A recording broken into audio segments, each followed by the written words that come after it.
आज 26 नवंबर है, यानी संविधान निर्माण का दिन, और आज ही के दिन एक बड़ा जनसभा बिहार में किया जा रहा है।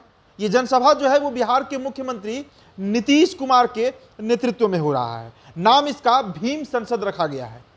बाबा साहब अम्बेडकर को याद करते हुए आज ये बड़ा सभा किया जा रहा है, जिसमें बिहार से जदयू की तरफ से ये दावा है कि बिहार से करीब करीब 1 से 1.5 लाख के बीच जो दलित और महादलित हैं वो इस सभा में पहुंचेंगे। डॉक्टर अशोक चौधरी यानी भवन निर्माण मंत्री बिहार सरकार के जदयू के नेता हैं, दलित समाज से आते हैं, उनको ही सारी जिम्मेदारी दी गई है। लेकिन सवाल उठता है कि आखिरकार ये भीम संसद क्यों करवाया जा रहा है। देखिए, जदयू की रणनीति में इस बार विशेष तौर पर दलित और महादलित को अपने पक्ष में करने की कवायद है। इसकी जिम्मेदारी नीतीश कुमार ने भवन निर्माण मंत्री, जैसे मैंने बताया, कि अशोक चौधरी को सौंपी है, और इसके कई वजह हैं। आखिरकार ये भीम संसद क्यों हो रहा है, इसके विस्तार में अगर हम जाएं तो समझ में आएगा कि नीतीश कुमार ने दलित वोट को ज़्यादा से ज़्यादा अपने पक्ष में करने के लिए, आपको याद होगा कि सोशल इंजीनियरिंग के तहत दलित और महादलित में तोड़ा।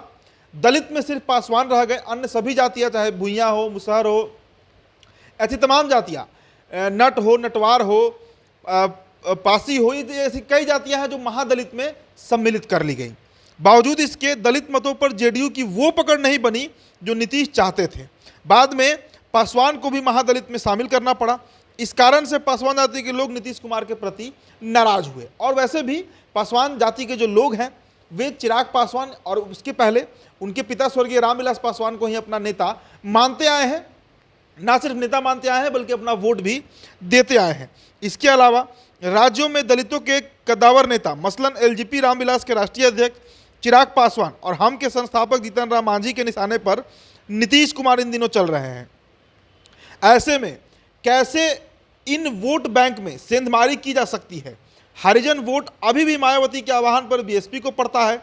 ऐसे में नीतीश कुमार एक सकारात्मक पक्ष रखकर दलितों को प्रभावित कर सकते हैं। इसके अलावा एक और मुद्दा है, साल 2020 का विधानसभा चुनाव अगर आपको याद होगा तो उसमें चिराग पासवान जो है वो एनडीए से अलग होकर चुनाव लड़ते हैं, 136 सीटों पर अपने प्रत्याशी उतारते हैं, और ये माना जाता है कि 40 से 45 सीटें बिहार की ऐसी रहीं जहां पर जदयू हारी, और उसका बड़ा कारण चिराग पासवान बने। और चिराग पासवान के साथ साथ वो दलित मत पड़े, वो दलित वोट कारण बन गए नीतीश कुमार के हार के पीछे। इसके अलावा एक और कारण है कि आरजेडी सुप्रीमो लालू प्रसाद यादव जो हैं उनकी बेहद मजबूत पकड़ मानी जाती है दलितों के बीच। जी हाँ, एक समय था बिहार में जब 90 का दौर चल रहा था, उस समय मुस्लिम यादव के साथ साथ जो पूरा दलित समाज है वो लालू यादव को ही नेता मानता था।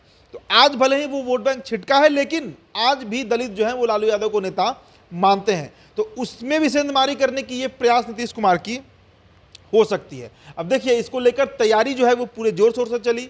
10 अक्टूबर को ही नीतीश कुमार ने एक अणे मार्ग, यानी जो उनका सरकारी बंगला है सीएम का, वहां से बस रवाना किया हरा झंडी दिखाकर, और उसके बाद से लगातार बिहार के 38 जिलों में वो बस घुमा है। और अब आज उसकी परिणति का दिन है, यानी आज पटना के वेटनरी ग्राउंड में एक बड़ा जनसभा आयोजन हो रहा है। कल रात में हमने आपको वो रिपोर्ट भी दिखाया जहां पर अलग अलग कैंप लगाए गए हैं उन लोगों के लिए जो इस रैली में सम्मिलित होने आए हैं। उनके लिए भोजन बन रहा है, बुंदिया पूरी से लेकर दाल भात चोखा चटनी अचार, कई तरह के व्यंजन बनाए जा रहे हैं। डॉक्टर अशोक चौधरी काफ़ी कॉन्शियस हैं, काफ़ी व्यस्त हैं पिछले कुछ दिनों से इस कार्यक्रम को लेकर, और ये भी कहा जा रहा है कि संविधान जो है वो खतरे में है। संविधान की रक्षा के लिए ये एक बड़ा दिन माना जा रहा है बिहार में, तो दलित मतों को अपनी तरफ करने के लिए, और खासकर जब से जातीय जनगणना की रिपोर्ट आई है, इसमें 19% के आसपास जो दलित समाज है उसकी जनसंख्या बताई गई है, तब से उस पर पैनी नज़र नीतीश कुमार की बनी हुई है। इसके आगे भी जो स्टोरी होगा वो आपको हम ग्राउंड से दिखाएंगे। फिलहाल इस चर्चा में इतना ही। बहुत बहुत शुक्रिया।